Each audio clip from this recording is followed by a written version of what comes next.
And welcome everyone. I'm Susan Greeley, the National Director of Wellness Services at Castle Connolly Private Health Partners.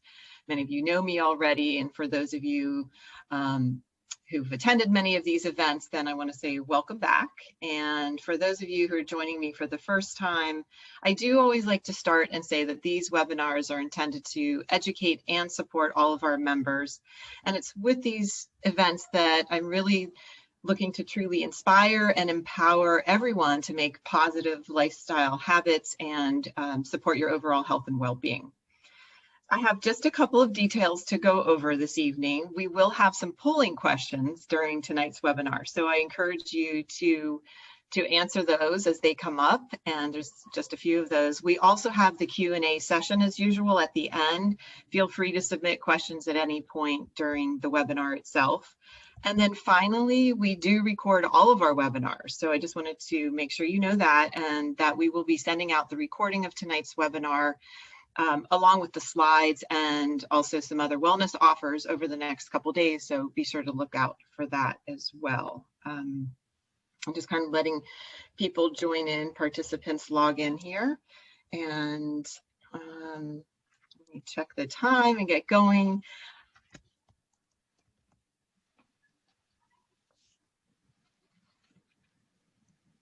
Okay, so I think we're just right about 6:30, and I see that people are still logging on.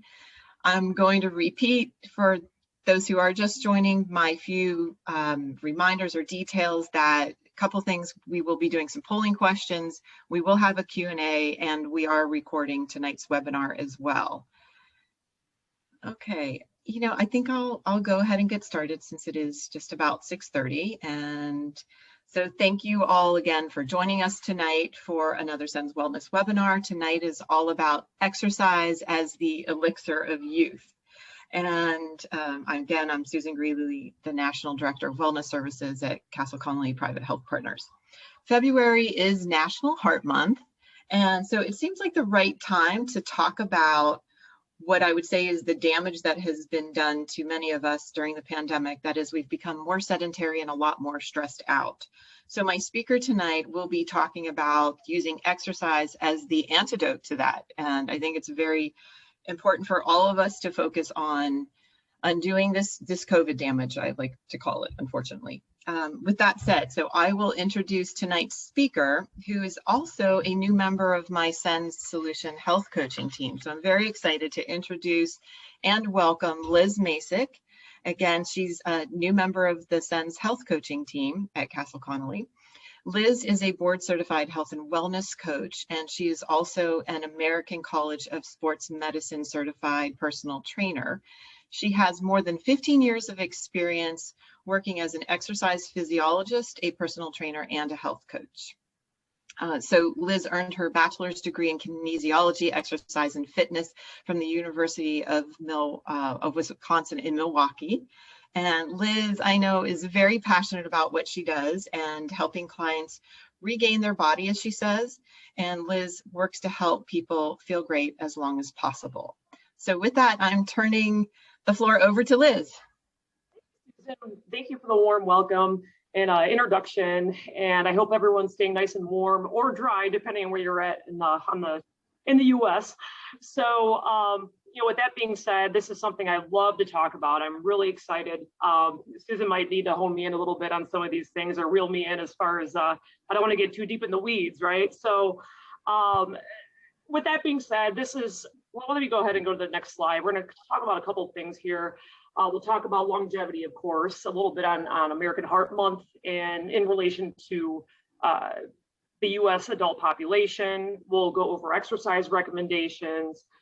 We'll talk about that quarantine 15, you know, undoing those pandemic patterns and how to get started, how to prevent injuries, and setting those goals and really tracking your activity and figuring out what you can do at home and how to get back into the mix now that we're getting into springtime. There's a sign of hope. So as Susan said, I'm based out of Milwaukee, Wisconsin. We've had a rough few weeks, you know, negative 20 below wind chills and 18 inches of snow. So, but we have a saying here in the Midwest, there's no such thing as bad weather, just bad clothing. So, but we'll talk more about that as far as what you can do for yourselves no matter where you're at, anywhere from New York to Florida to California. So, all right, so February is American Heart Month. I thought I'd wear my pink for this.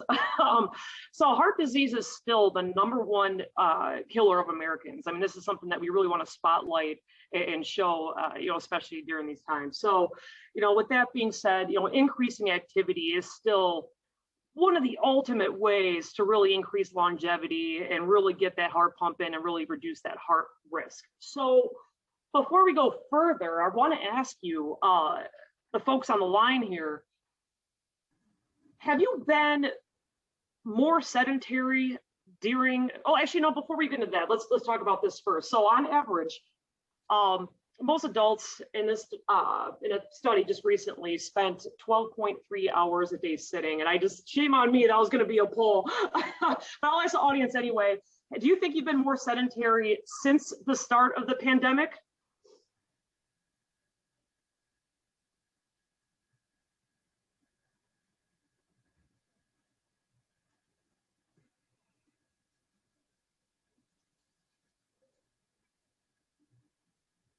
And Liz, it's the question about how many hours. Yes, and how many hours a day do most people spend sitting? So 7 hours, 10 hours, 12, 15? If you can let us know, please submit that answer.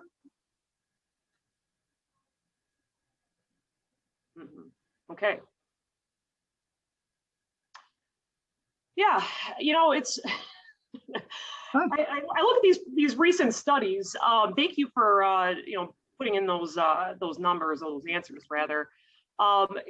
This is something I think probably even a year or two ago, most people would have also said 10 hours. We're looking at now, especially with the pandemic, over 12 or 13 hours a day. So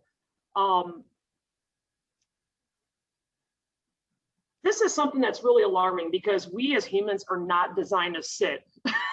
We're designed for movement. So, I mean, this is what we do to pay the bills, right? I mean, you say you're on your laptop, or you're now, doing the e-learning with your kids that are in lockdown, things like that.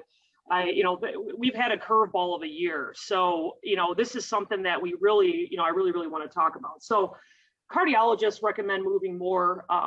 And really increasing any kind of physical activity will offer those significant benefits that are associated with heart disease. So, you don't need to go from 0 to training for the Boston Marathon in 3 months. I mean, we're looking for even just a little bit. And we'll talk more about that as we go.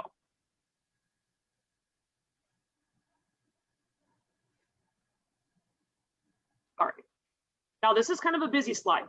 And I don't want people to get overwhelmed. I don't want you to look at this and think, oh my gosh, I'm supposed to be doing everything. So, research shows that regular physical activity offers numerous health benefits. A lot of us already know this by now, but this is including and not limited to blood pressure, management of anxiety, depression, prevention of weight gain, lowering your diabetes, if not getting rid of your type 2 diabetes more specifically, and monitoring different chronic health disease. So with that being said, who all gets 20 to 30 minutes daily of exercise? We're going to put up a poll in just a moment. We'll let you guys answer that, and then I'll go into my spiel about exercise.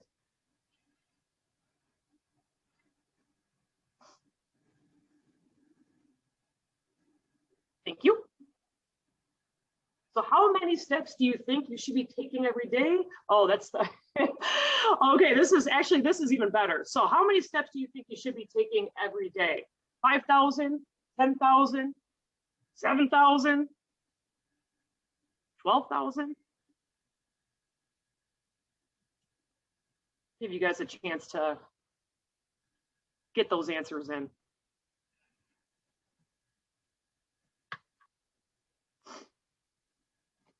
Oh, so you guys must be really good at reading articles or keeping up with your Fitbits and Garmin's and all those fun things. So I'm really happy to see most folks here have put down the 10,000, some at 12,000. So thank you for answering this. So yeah, so with that, as far as walking goes, studies are telling us that the most beneficial amount of steps that we should be taking as adults is anywhere between 7,000 to 12,000 steps. Now, if you want to be ambitious and do more, you can do more, but this is a number to aim for. So if you have a Fitbit or a Garmin, put that on, get the battery all revved up and everything ready to go and start using it tomorrow and start tracking that. So, when you're working at a desk all day, I mean, there's been times, I remember a couple of years back, I worked and it was the middle of a snowstorm and I had the record amount of steps, 220 steps total in the one day. It was so busy. And I couldn't believe how sluggish I felt, how mentally foggy I was. It's just not good. So, with that being said, there are certain recommendations through the American Heart Association and American College of Sports Medicine. So I'll give you a blurb here. Ideally 150 minutes per week of moderate intensity aerobic activity, or 75 minutes per week of more high intensity aerobic activity.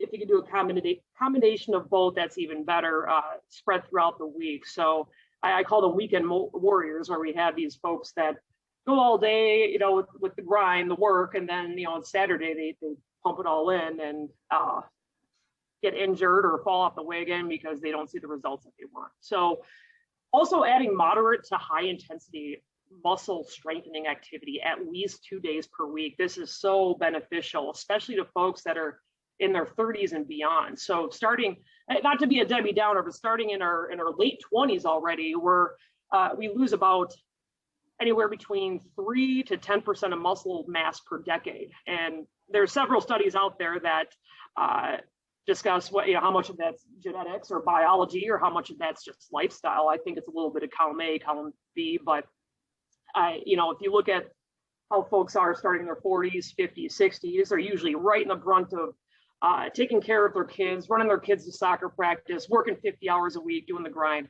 So, is it more that, more just being sedentary because you're running around with the kids and with work, versus actual biological reasons for that higher fat mass and lower muscle mass? So moral of the story there is, the more muscle you have, the more calories you're going to burn. And we're going to talk more about that in a bit. So spending less time sitting, this should be a no-brainer. Even light intensity activity can really offset what you're doing. So a really generic example of this would be, and I'll give an example of something that I do anyway. I have a stand-up desk, as you guys can probably see in my video. And, every hour on the hour, I will take time to either walk a quick lap around my block, or if I'm doing laundry, I fold every piece, and this may sound kind of crazy, but I'll fold a piece of laundry and then manually walk it to where it needs to go one at a time, as opposed to folding everything at once and then putting it away all at once. So I'm trying to get those steps in, right? So just really increasing that movement throughout the day, doing different chores, that helps really break it up. So, all right, good. Oh, and actually, that the steps poll came up for a second, where it made me think of something as well. I know a lot of folks out there have kids, and I want to let you know that we're seeing some issues with them now as far as their physical activity and weight gain, and in the pandemic or the quarantine 15. So, really making sure their recommendations for steps is going to be a little bit different. So again, for us, it's going to be 7 to 10,000. If you can do more, great. But for kids, it should be more like 20,000 steps a day. So just a little sidebar there for that. Okay.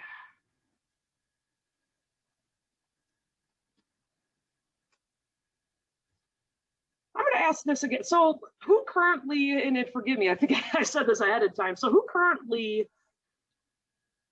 gets 20 to 30 minutes of exercise daily? Sean, did we put this poll together? I don't know if we have anything that we can send to our members here. They can submit in the chat. Oh, perfect. But I do see a couple of hands raised, Liz. So out of the whole group, only a couple of people raised their hands, in other words. So okay, good. All right. Excellent. Yeah. So 10 people, just so you know, 10 people. What was that? I'm sorry. 10 people are raising their hands. Okay. All right. I'm sure there's probably more. I hope there's more. Now it's going up. Absolutely. All right. Yeah, I hope I see those hands still going up, because and this is important. I mean, this is, as far as moderate intensity aerobic exercise activities go, we're gonna go through a few different examples here. You don't have to go nuts. You don't have to go from zero to burn boot camp to get your exercise in. And if you're short on time, there's a lot of ways that you can work around that. We're going to keep talking about that in these next few slides. So examples of moderate intensity aerobic exercise. So we'll start with the easy one, brisk walking. So if you're walking, at least 2.5 miles an hour, you're going to probably burn around 100 calories per hour. All right. So, and not to say it's all about calories, because honestly, if you're going for a brisk walk, there's a lot more benefits. If you're feeling stressed at work, if you're feeling like you're foggy, this is one way to really clear your mind. And honestly, seeing even different perspectives or different things, or being present outside and watching the cardinal fly past you can really hone you in and really clear your mind, and you're getting that blood flowing, those synapses will be firing. In addition to that, we also, the water aerobics, and dancing. So little sidebar to this here, and I joked about this with Susan earlier, as far as different kinds of dancing. So it doesn't have to be ballroom dancing. So besides training your hand-eye coordination for the US Army via video games, you can also use Wii or PlayStation. So if you guys have kids and they have these systems set up, I'm certain they probably have programs on there that are that you can also use for physical fitness. So in addition to that, gardening, tennis, biking. I know the big craze is the Peloton. I'm glad I bought stock in that. It keeps going up, but not, you don't have to buy all this fancy stuff or a $10,000 bike to do this. I mean, this is something that you can do. You can go right to Craigslist or, Facebook. You can just buy one from the store on the, Target. You don't have to get anything fancy. So, so just a couple examples there. Now, if we're going to go into a more vigorous intensity exercise, hiking uphill with a backpack, running if that is safe and feasible for you. I'm one of those people, I don't run. I'm not a runner. I never will be. I don't like it. So why would I do it, right? So, but there's other people that this works out great for them. It's a major calorie burner. Swimming laps, even better. You're getting that workout in, but you're not getting that pounding to your knees and the joints of your body. Heavy yard work, of course, making sure that you're lifting things correctly while you're doing it and doing it the right way, being mindful with your movements. And we'll talk about that more later on. Playing tennis singles, biking faster than 10 miles per hour. And then another one that's only $10 at Target, jumping rope or even jumping jacks if you don't have a jump rope. So don't underestimate the jump rope. This is something where if you're not used to it, or if you haven't used it since, jump rope for heart in gym class back in the 5th grade, all it takes, you may only last 2 minutes doing it right away, and don't be surprised about that. But the good news about these type of exercises is that cardiovascular adaptations come on so quickly. It doesn't take long to really build your endurance up to where you would like it to be. So just FYI. All right, moving right along. So why don't people continue to exercise? Well, they're not accomplishing their goals. I think a lot of folks out there, just from my experience, don't really have the patience, right? You get a little older and you don't bounce back like you did when you were in your early 20s, late teens, where you can work out for a week and get the endurance or bulk that you. Alexa, set timer for 75 minutes. Oh. What was that? I'm sorry. I'm not sure. Go ahead, Liz. Okay, sure. So I thought that had to do with the exercises, to be honest. All right. Just a reminder that I gotta work out later. Okay. Oh, yes. No, that's good. Whatever it takes. Whatever it takes. Absolutely. Whatever you can fit it in, I'm all for that. Another part of this is that folks get hurt. We'll talk more about that in a second too. So, another thing is they get bored. I just talked about this in the last slide. So I hate running. Why would I run if I hate it? There's a million other things I can do. If I want to do cardio, I typically play beach volleyball or I surf. I do things I enjoy. You have to find out what works best for you. And this might be some trial and error. If you want to try a step class and maybe try hanging out with friends, doing a group walk, you'll figure it out, and it's just trial and error. So the best thing to do in these situations is really set those goals for yourself. So actually, before anything else, be kind to yourself. Okay, so let's say you took 6 months, or it's been almost a year since the pandemic. Let's say it's been a year since you worked out. You're not going to be where you were a year ago, and that's okay. And don't expect for everything to bounce back after a week either. Give yourself some time and do something that you enjoy. So, and I think, what we'll do, I'm going to talk more about the pandemic patterns as we go. I mean, I'm kind of doing the high level here as we go through. So I'm going to go ahead and go to the next slide. We're just showing a little picture graph here. And I like visuals. So, just showing this, while in lockdown, more people have been engaged in incredibly unhealthy lifestyle behaviors. I live in the Midwest, and, we're already known for being, I live in Brew City, Wisconsin, is named after beer, right? I mean, the beer consumption has gone up, and the leafy greens consumption probably has gone down. So, people are eating poorly, they're drinking more alcohol than ever, they're limiting their physical activity. And this could all contribute to heart disease, among many other things, depression, anxiety, type 2 diabetes, you name it. So, in most cases, these cases are so preventable. And, people just adopted a healthy lifestyle that include, again, the healthy weight, eating.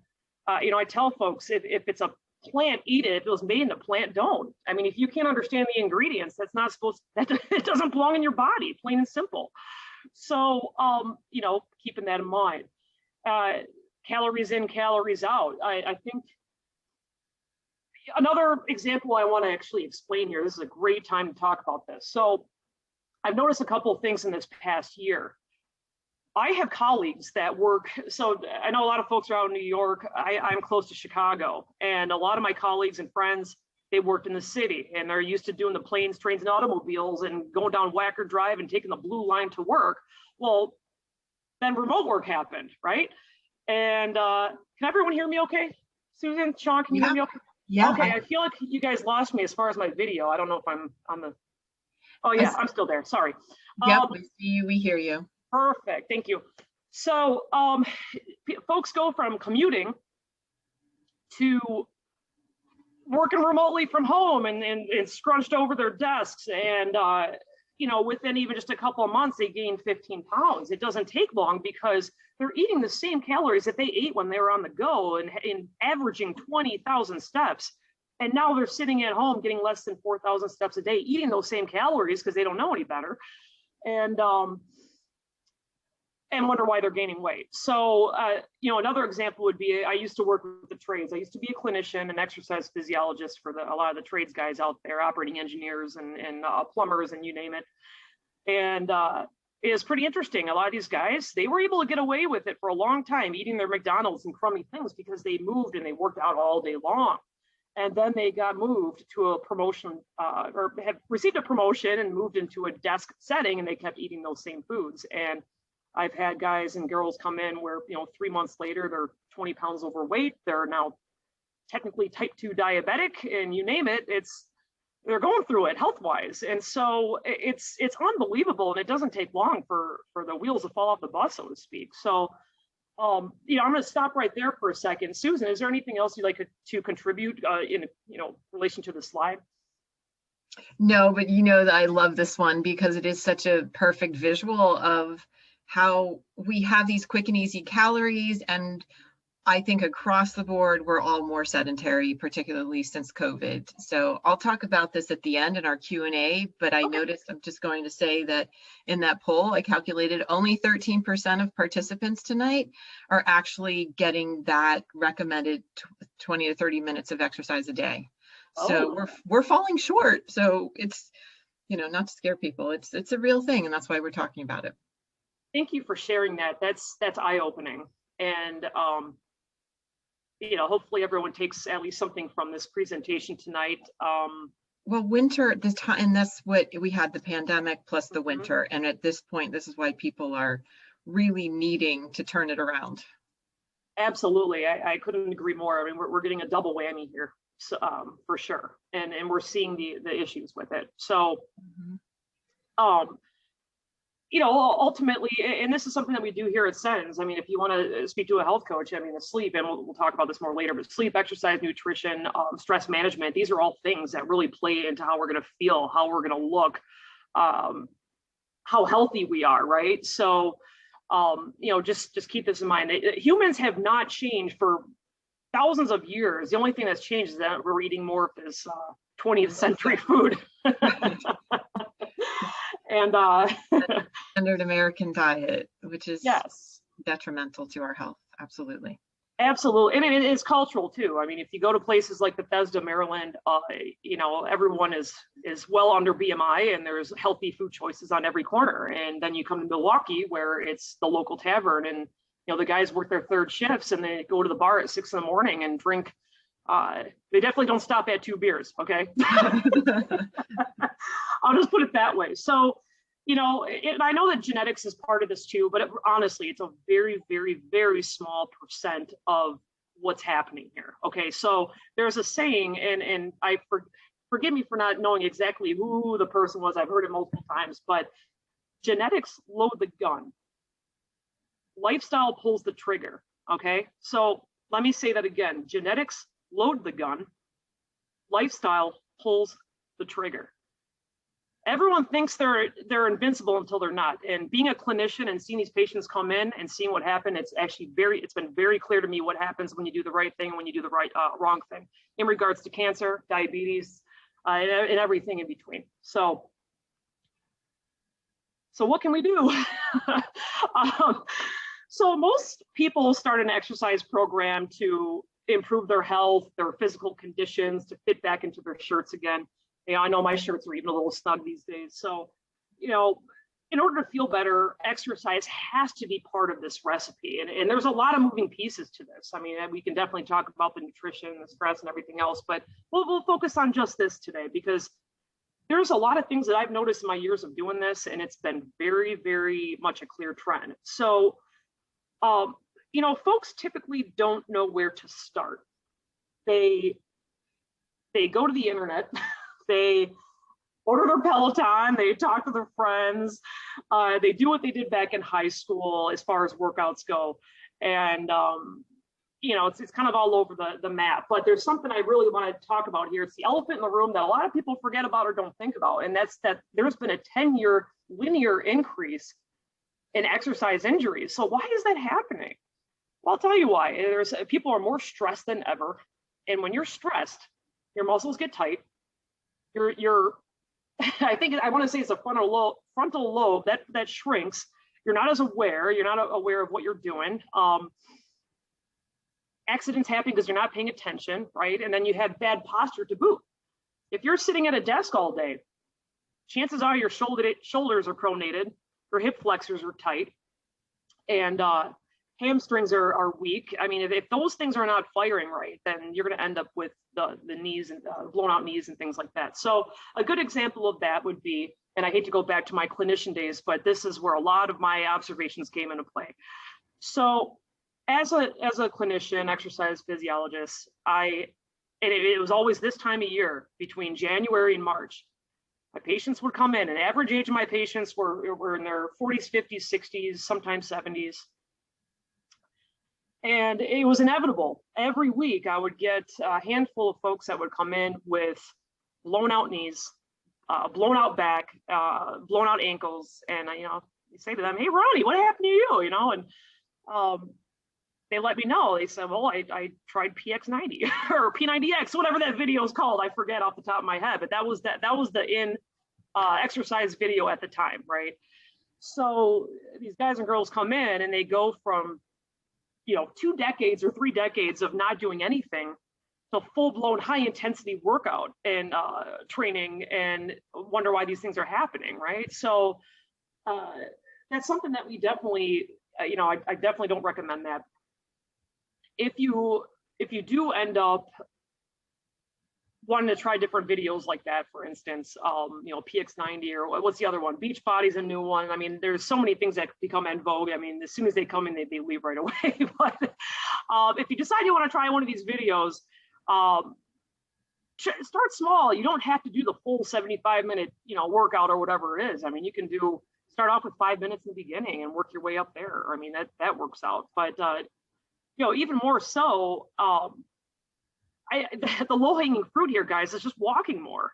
The more you walk, the better you're going to feel and the more calories you're going to burn. So there was a time, I remember, this was years ago, I used to live in Orlando, and there's a big time strength conditioning guy down there that was working with a patient, and the patient said to him, and you could tell this patient has not done anything for decades. He said, well, hey, you know, can you give me a gym workout? What should I do to work out or build muscle, get my power and do X, Y, and Z? And the strength and conditioning coach, who's very reputable, I thought I was going to expect this huge, lavish, extensive answer on what he should be doing with this whole workout program. And I was really surprised to hear him say, okay, well, you know, where's your gym or where's your coffee shop you normally go to? And the patient said, well, you know, it's about a half a mile away. He said, okay, walk there.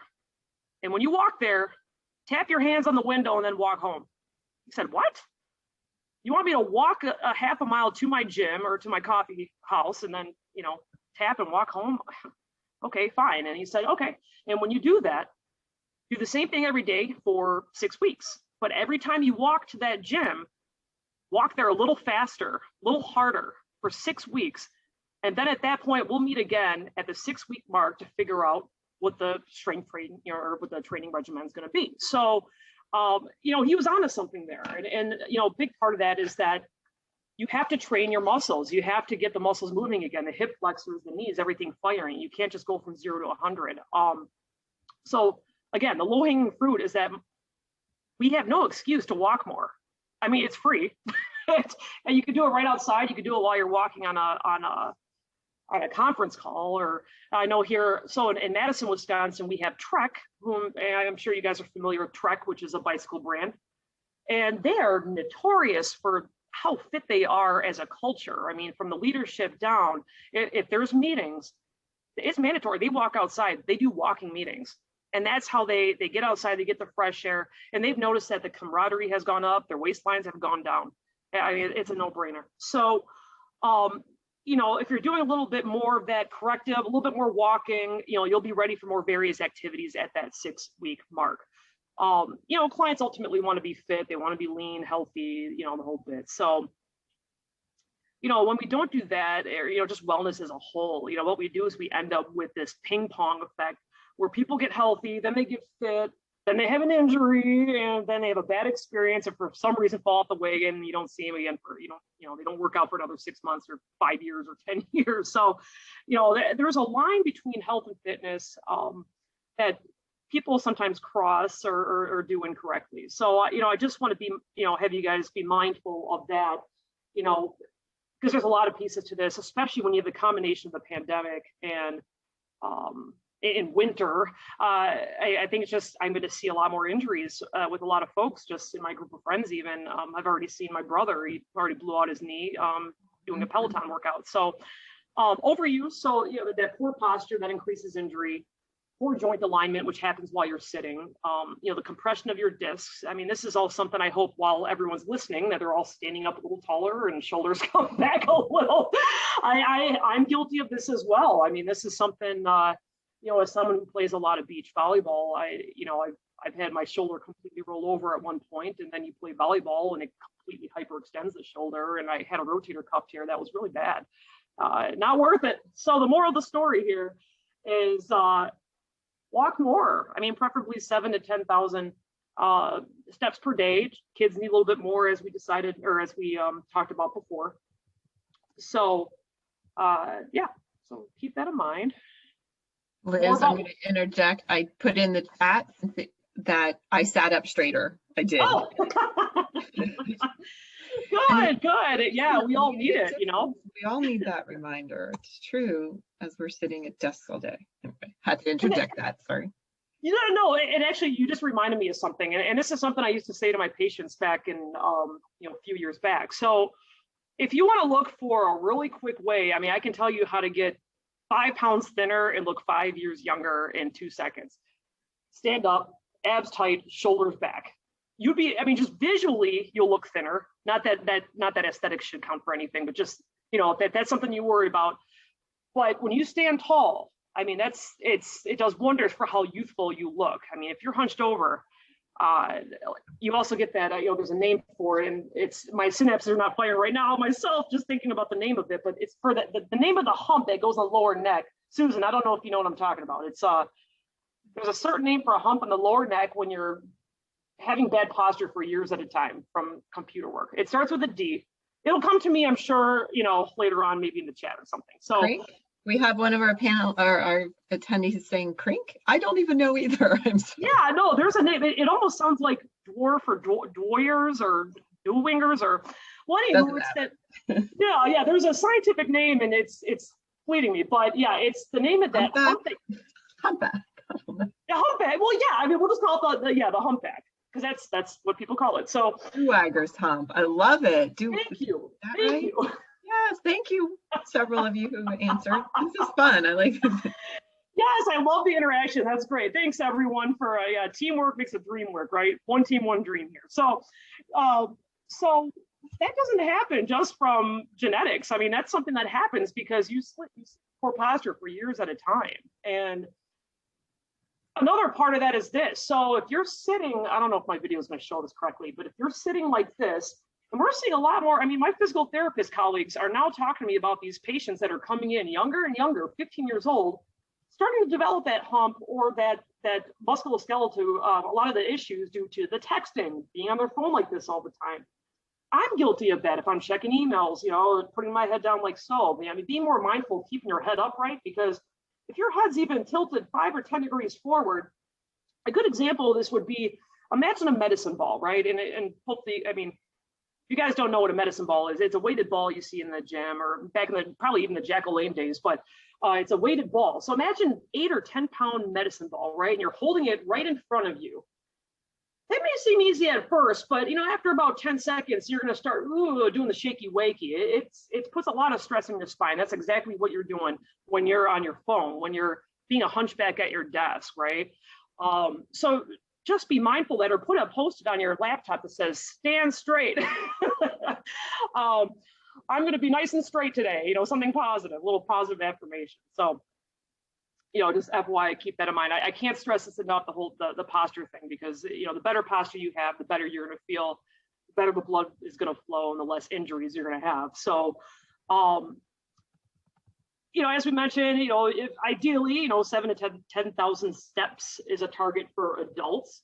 And these are just a couple of different examples of what you can do as far as your duration if you only have a few minutes here and there. And I know everyone has a few minutes, because I know people spend probably 2 hours a day on Facebook, or LinkedIn, or whatever social media they're on. I definitely, limit that for myself, because it's kind of a waste of time, I think. But so 3 minutes duration, that's what these are for brisk walking. If you want, you can go walk to the local animal shelter, grab yourself, adopt a dog, and take the dog for a walk if that's easier, because Fido likes to be walked.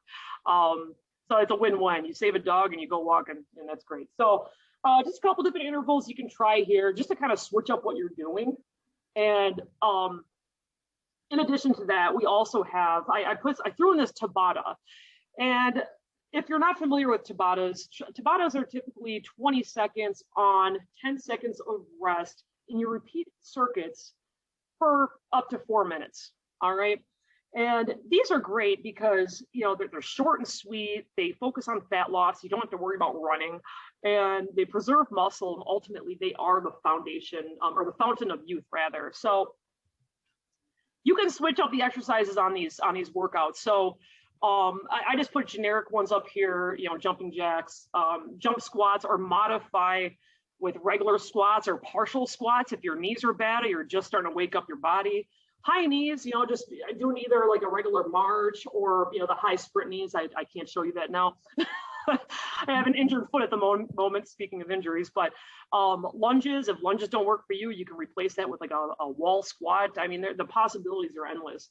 Up, down planks, that's kind of like the army crawl, up and down planks, jump rope, chair dips. If you have a bad shoulder, you can do tricep kickbacks with some soup cans, or if you have a gym set up at home, just, it tends to take smaller weight for that. And of course, push-ups. So these are all great. I mean, I like these type of exercises because they knock out a ton of muscle groups at once, most of them anyway. And I like things that are quick and easy. Well, maybe not so easy workout wise, but just simple rather. No one needs a whole elaborate, 75-minute workout plan and every minute's got to be something different.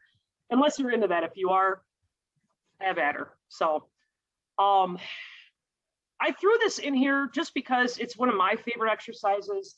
And this is something that, you can, oh, wait. Don't we have a poll question?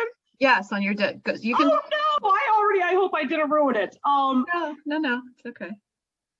I'm not sure what, oh, there we go. Okay, so. We almost ruined it, but anyway, we'll let people answer what is a dead bug. Shame on me, I got ahead of myself here, see? But yeah, so what is a dead bug? A deceased insect. Great core exercise, or a type of swing dance to some Benny Goodman.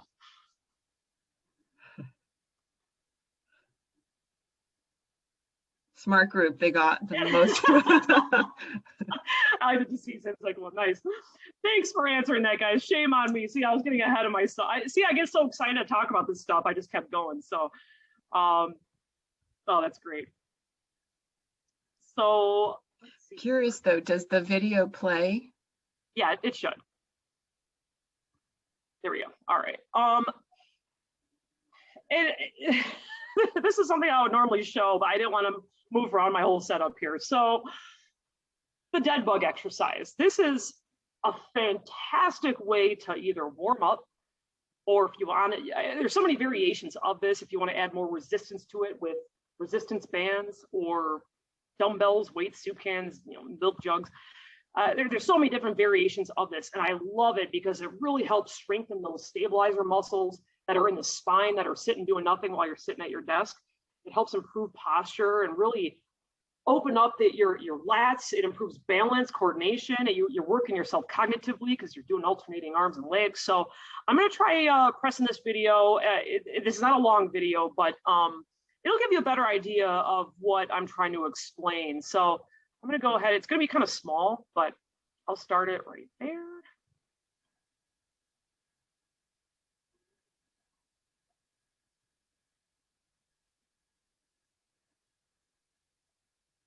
There's no audio.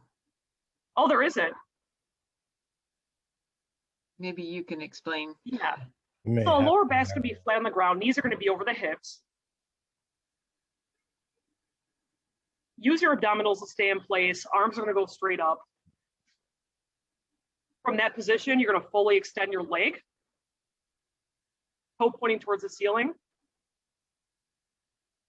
You'll reset. And then other side. This is a very, very beginner move here, but okay, so this is another step up. So now the variant exercises do the same side or do alternating sides, arm and legs down. It looks simple enough, but so the key is to keep your lower back in contact with the ground and only lower the limbs, arms and legs. So I mean, it's pretty straightforward on here, as you can see. So I'll go ahead and it's hard to explain that while it's talking to me. It's like, oh, I wonder how people with, do the sign language with that. There's a lot going on there. But anyway, I have a question, Liz. I'm sorry, yes. Right there, since this came up. Is this, I'm kind of posing it as a question, but to me, it does look that it's safe at any age, I want to say, because one of the questions is when you're even late 70s, later, every decade into your 70s and 80s, looking for exercises that prevent injury, right? Mm-hmm. And you don't get injured and also help prevent injury, where core training is the key for that. So I just wanted to ask if you would suggest this for, seniors. Absolutely, 100%. That's a great question. So the modification for this dead bug exercise for someone who's maybe just getting into it, they're in their 80s or late 70s, would be to start small. I mean, just if you're in the dead bug position, only lower the legs. And if you lower the legs, only lower them from 90 degrees up. You can try lowering maybe a couple inches, stop there, bring them back up. And if you feel a little wild and crazy, you can try to go a little farther the next time you do that, you know, and start there and bring, so you don't have to bring them all the way down if you can't do that. But as time goes on, you should be able to build up those stabilizer muscles in your core and in your spine to be able to do more as you go. I have 100% faith that anyone in any age group can do this. It's just, you got to start small. So, you know, I'd be happy to share something later on if that's a possibility. Otherwise, if you want to YouTube dead bug for beginners or dead bug for people with weak abs or, you know, something like that, I'm sure something will pop up. And yeah, I think this is great as a warm up. I think it's great as part of an actual exercise. I just, you'll see this at a lot of functional strength conditioning coaches will put this into their routines because it is such a great exercise. So, but that's a really good question. And I hope that you try it. Whoever answered that and everyone else that's on the call, I think it's something you can definitely do even between calls to help kind of reset your spine and get things activated. So really, really good question. Awesome. Thank you.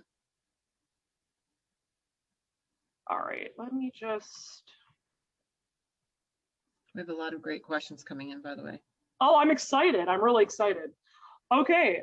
Before we get to the questions, there are a few more slides, but we're getting close to the end already. So I don't expect everyone to look at this and study it and look at all the busy numbers. And this is just kind of like just for the visual in a ballpark. All right. So, you know, this table shows target heart rates for various ages. It is going to change, you know, with your age. So, you know, in the age category closest to yours, you're going to read across, you're going to find the heart rates. And you're going to see, you know, the 50 to 85% target heart rate zone and the maximum heart rate zone. So we're going to stick with the 50 and 85%. That's going to be the safer bet, especially if you're just getting an exercise or more of a moderate exerciser. So ultimately, when you're exercising, walking, Fido, biking, you know, whatever you're doing, you want to try to get in this range. So if you do have a Fitbit or, you know, a fancy watch, Apple Watch or something, you know, take a look at your age group and you'll find your range-ish of where you should be to really reap the benefits of cardiovascular health, okay?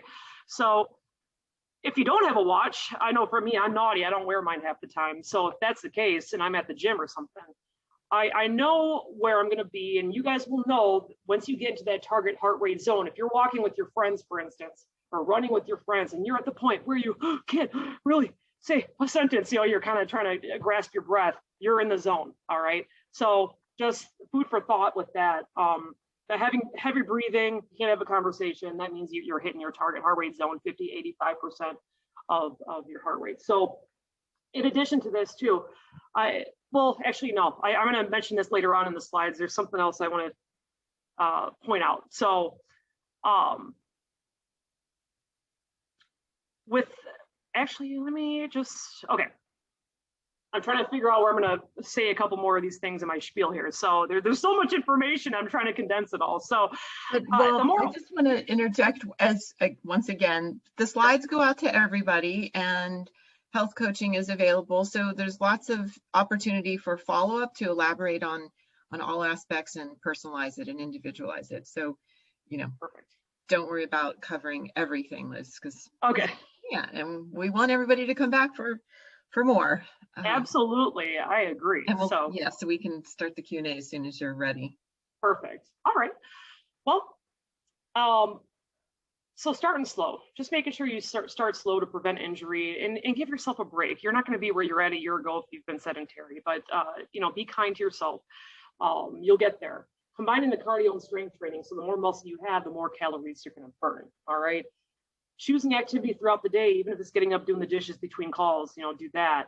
Accountability, the buddy system. So, you know, once you establish a regular activity or walking, you know, really try to increase the time and have fun with it. This is supposed to be fun. You know, it shouldn't be too much work. And I've yet to speak to someone who said, oh, I worked out and now I feel terrible, unless they overwork themselves. So everyone typically feels a lot better after a, you know, doing some exercise. So other benefits I really want to talk about here. So benefits of exercise as far as longevity goes, right? So you're not only lowering heart disease and stroke risk and type 2 diabetes risk, but you're also taking care of your you know, high blood pressure, for instance. So the more you exercise, the more you're going to raise those HDL levels, which is what I call the happy cholesterol. And the more you have that, the more it's going to act like Drano to all that junk in your body, all that bad cholesterol. So the more you move, the more you flush that out. And as far as dementia goes and Alzheimer's, I mean, there's been studies, I think there's 11 different studies now that have been very consistent with dementia being lowered by 30% and Alzheimer's being lowered by almost 45% in folks that exercise more. So this is not something, just because you get older doesn't mean you're automatically going to get dementia and Alzheimer's. And even if you do have the biomarkers or you do have the genetics, you can help it tremendously with exercise.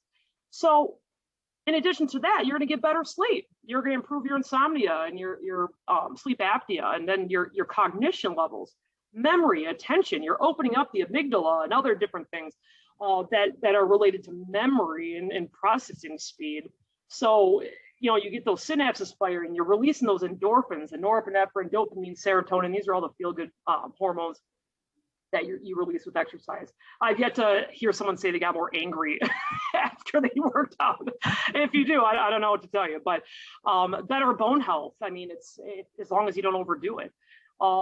Fewer symptoms of depression, anxiety. That goes back to the feel-good hormones. And then, just better quality of life overall. I mean, just you want to. The thing is this: you want to get older, but you want to be young as you're older. I mean, there's a difference between that and just getting older and falling apart. You don't have to become that. So,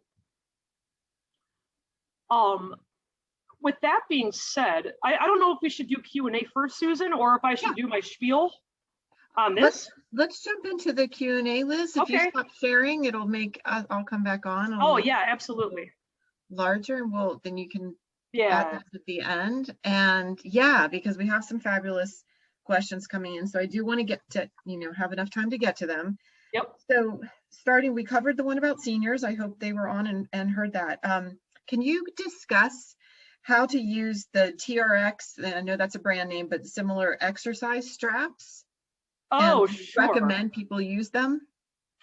Yeah, they're great. I wish I had a bar. I used to have a loft that had a nice fancy bar. I used to have a TRX band hanging from it. Unfortunately, I don't have that today. But TRX bands are really great for a few different reasons. They were built, I believe a Navy SEAL guy invented it because they were in remote locations and they wanted different ways to work out, and how do you do that safely? And I think they probably just strapped it over a tree or something. But they're suspension traps. Or straps rather, not traps, straps that, I mean, there's various exercises. There's probably over 50 different exercises you can do with the TRX bands. And the reason why I like them a lot is that they use a lot of those stabilizer muscles you normally don't, you don't use if you're at a stationary machine, right? And they're good in their own way. But what's nice about those is you get that, then you're getting the heart rate up. So now you're working a little bit more of the cardio because you're now working a bit more trying to keep yourself stable. As far as the safety goes, they can be safe, but you really have to be mindful, again, of how you're moving and where your strength level is at. Because if you're hanging over and you're about ready to do a push-up and your shoulder gives out because it's weak, that's not good. But the good news about those TRX bands is that there are, whether you take a foot back or a foot forward to adjust yourself, there's ways you can make every single exercise that a TRX band does. You can make it very easy or very difficult. And it's so, it's just multifaceted and it's cheap. It does everything. So, as far as exercises goes, ones that I would recommend, especially if you're, and not to make the assumption that everyone's just sitting all day at the desk, but I'm going to kind of make that assumption. A lot of people are, but there are a lot of people who are, absolutely. Yeah, so a big one that I recommend would be the pull-ups, the lat pull-ups. So we really, our chests they're tight. We're overextending our back. So we really want to focus more on pulling everything back. And that's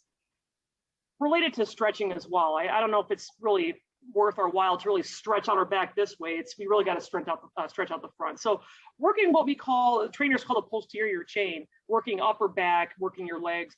So the TRX exercise I'm thinking of is either a lat pull-up or a lat row, really bringing yourself up. So you're going to be holding on, your hands are going to be about shoulder width apart, keeping your elbows tight as you lift yourself up, pulling from your back. So you have to imagine, I tell folks this, I say, hey, imagine I put $100 bill between your shoulder blades. You don't want me to take it, right? You want that $100. So, squeezing those muscles, making sure that's what you're squeezing. Because nothing irks me more than when people phone it in. Yeah, I mean, you got to, if you're working your back, work your back, right? So, but it takes time and practice. So anything with upper back like that, or also the lat flies. So the resistance would go in the way where you feel it in your upper back, right?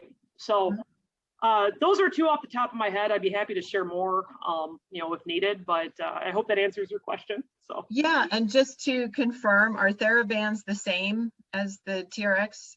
They are not. They're not. Okay. They're not the same, and there's a couple different variations of things that you can use. I mean, okay. This is probably more related. Well, this is a flat band, but this is something that you would see at a physical therapy office. So if you ever had an injury or something, you can just use it again. Is that a TheraBand? This is very close to a TheraBand, but there's other. There's also I think these are called O bands, where it's just a smaller circle. You can put this around your legs, or you can put this around your arms, and doing. Yeah, and then there's. I mean, these are. I mean, you can go to Target and get these things for only $5, but there's different bands like this, and the thicker they are, the more difficult that they are. Or there's bands like this that have the handles. You can do biceps curls or whatnot. This brings up another question. Is this something that you can do? Would you recommend using resistant bands of any type? Do you have any little hacks to get in some stretching or exercise while you're sitting at your desk all day? That's the thing. So many people are stuck at the computer all day, and it just occurred to me you could get the ones for maybe your legs, or even just. That is a great question. Yeah, that's a great question. And I'm sorry, I just realized I'm looking at two different screens right now. So if I look, I'm not looking at you. But we'll explain the technical. Yeah. Yeah. So one thing that I really like, and this is something that I do I've done this during conference calls and different things, if I could just, of course, with the video turned off, but, you're still listening, but grabbing the band. And like I mentioned before about the lat rows or lat pullbacks, holding onto the band and holding again with your shoulder blades all the way back when you turn around. So you're squeezing your back muscles, and you can, depending on the band and how hard it is, I mean, you should be able to get to the point, maybe 3 sets, 10 reps. Once you get to that 10 rep range, you should be able to feel like, ooh, if you're doing this and you're just like, okay, and you're able to talk and do whatever else, it's not hard enough for you. So crank it up a bit if you can. Well, now that all the Pelotons are sold out, this is a much cheaper way of getting some really beneficial exercise anyway. So I don't own any. Now I'm seriously going to order some bands of some kind. Oh, that would be great. I mean, they're so cheap now. I mean, I mean, and these bands too. I mean, you can get these. I'm not sure if you can get these at Target. I don't know why I keep saying Target. There's other stores out there, Dick's Sporting Goods or whatever is in your area, or Amazon. But putting this around your legs or your ankles and doing internal, external rotators or squats. Keeping your knees out about shoulder width, toes about 5 degrees out, and doing that squat. There's a million different things you can do with these bands. I mean, who needs a gym at that point? So, can I ask then too, are you familiar with and do you recommend these vibrating platforms, Liz? Have you seen those? Ooh, it's been a long time since I've seen those. I think they're a waste of time. Okay, no, good to know. All right, moving right along. That's good. Yes. I mean, the calorie burn is really not that different. And it's supposed to work your stabilizers a little bit more too, and kind of keep you. Yeah. But keep your money. Okay, very good to know, actually. And here's a question about the dead bug. Not everybody can get down easily or comfortably onto a floor. Is it beneficial? Can you still do it on a bed? Absolutely. Okay. Absolutely. Nice. And if that's still an issue, if that's still giving you an issue with your lower back, for instance, maybe try putting a pillow underneath your, in the lower curvature of your spine. You can try that. Or even just a generic, if you want to start with your arms first, even going up against a wall and kind of stretching out your arms, things like that. The other one is just arms down and just using your legs, bringing your legs up. And if you got to bend your knees to begin with, that's fine too. I mean, the issue is a lot of folks are really tight in their hips due to the positioning of sitting all day. They're shortened. So when you shorten when your hip flexors are shortened, then it pulls on your knees, and your knees get pulled and your ankles get screwed. I mean, it's a whole thing. So I tell folks, especially with blown out knees, say, well, hey, Liz, what's going on with my knees? And I said, if you see a leak in the wall, chances are it's in the ceiling. It's not always what you think it is. So if you got bad knees, it's probably something going on in your hips. And if you're one of those people that, let's say you're sitting down and you kind of have to rock yourself and then get yourself up from the chair, you have weak hip flexors, say that 10 times fast. So, really honing in on that, doing the dead bugs or like a butt bridge exercise, doing like a butt lift on your bed where you bend your knees and you just bring your hips up and down and up and down. That's another great one that really fires your glutes, glute medius, and I can go on and on, but those are great. We have several questions about arthritis, limitations, things, but I want to quickly, and I'm going to come back to it if we have time. I just want to ask more about the duration of exercises. So when we say 30 minutes, is it just as beneficial to get, say, 3 10-minute segments of exercise and even take it even shorter? Now there's talk about these really short bursts, the high intensity, and even if it's just a couple minutes, 30 seconds up flights of stairs, because people, if you're inside, in between meetings, you literally have 2 minutes. Is it beneficial, for example, to run the flights of stairs? So talk about duration, please, of exercises. Really good question. And yes, 100%. It's equivalent to the 30 minutes that you get if you decide you want to go to the gym. So if you have to break it up, 2 minutes there, 2 minutes here, that is just as beneficial. Short of the long, that's it. Awesome.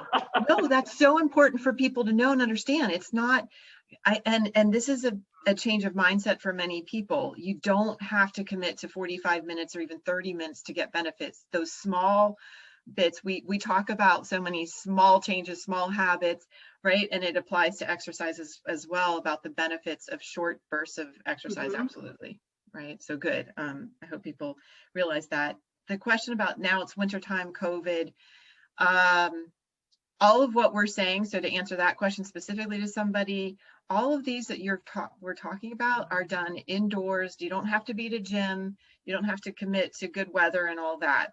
Okay, so that's that. Then back to the 10,000 steps though. Is that really the science, saying 10,000 versus what if you only do 6,000? Is that okay? Is it needs to be realistic and reasonable for people to commit to, or getting it in. So even if science says 10,000, and the science does support the 10,000 every day for overall health and longevity. However, I'm sure Liz is going to say the same. 6,000 absolutely is, that's the best you can do. Do it. Some days my Fitbit, which is not since I've been sitting, was, oh yeah, it's like 3,000.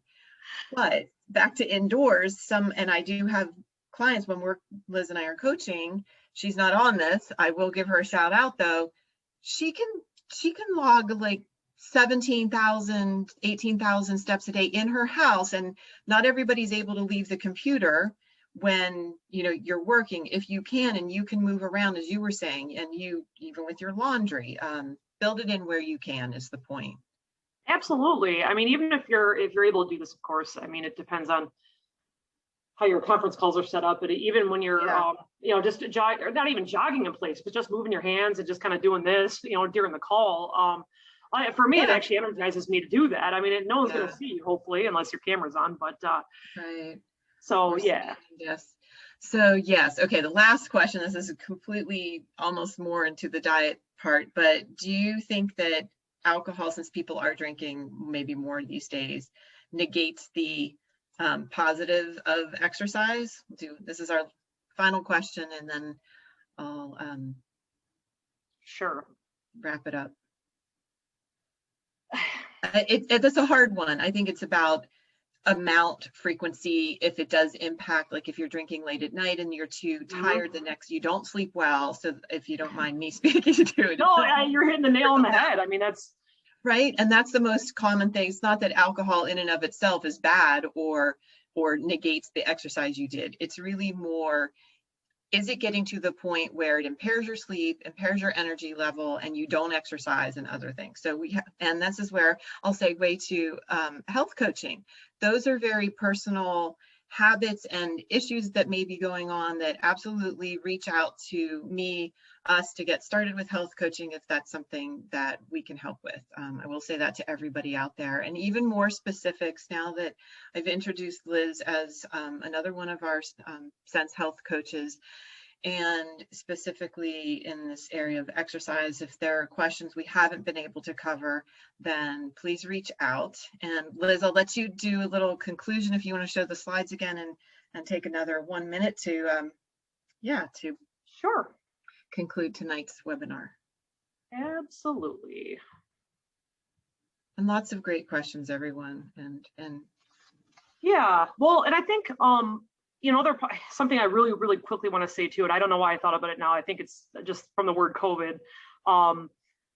If anyone on the call has had experience with COVID or knows folks have had COVID and had a pretty rough run, don't be surprised if you get back into a cardio routine and, no case seems to be the same, but there's been, if there's issues with your lungs, for instance, your cardiovascular health, even, a few weeks or months after you've been sick, don't be surprised by that. But if you've had a pretty rough run on it or been hospitalized for COVID and you're trying to get back into exercise, I have to say you may have to consult with your physician before you enter an exercise program, because there may be something else going on there that you need to follow up on with your lungs, because we're now seeing some studies coming out with that as well, as far as COVID and post-exercise. So with that being said, I do want to show you guys here. These are just a handful of what we offer. Members are invited to take advantage of this affinity partner system program that we have, that really helps focus on members' goals, health and wellness goals. So this is a list here of our current partners, and some of them have exclusive discounts, to members only, or we have all these different partnerships. So Daily Burn offers a workout program you can stick with. They have pretty cool stuff to offer there. I don't have time to go through all of them, but if you do have questions, let us know if you have questions about any of these services, because we have a ton of resources and memberships or partnerships to offer to you, and we're happy to help. So that's right. Yeah. And then on the final slide, if you can advance there for 1 second. Yes, I just want to say this. First of all, I want to thank Liz. We're very excited to have you, and thank you for the great webinar this evening. Thank you to everyone who tuned in, listened in. We really want to help support you getting exercising more, moving more, living longer and better. And final note, I have launched a Sense of Wellness podcast. So in the information's coming out. I would be very happy if you want to listen in, and please subscribe. If you love it, leave a review, all the better. And so thank you again to everyone. And we hope to see you and talk to you soon next month. Stay tuned for National Nutrition Month.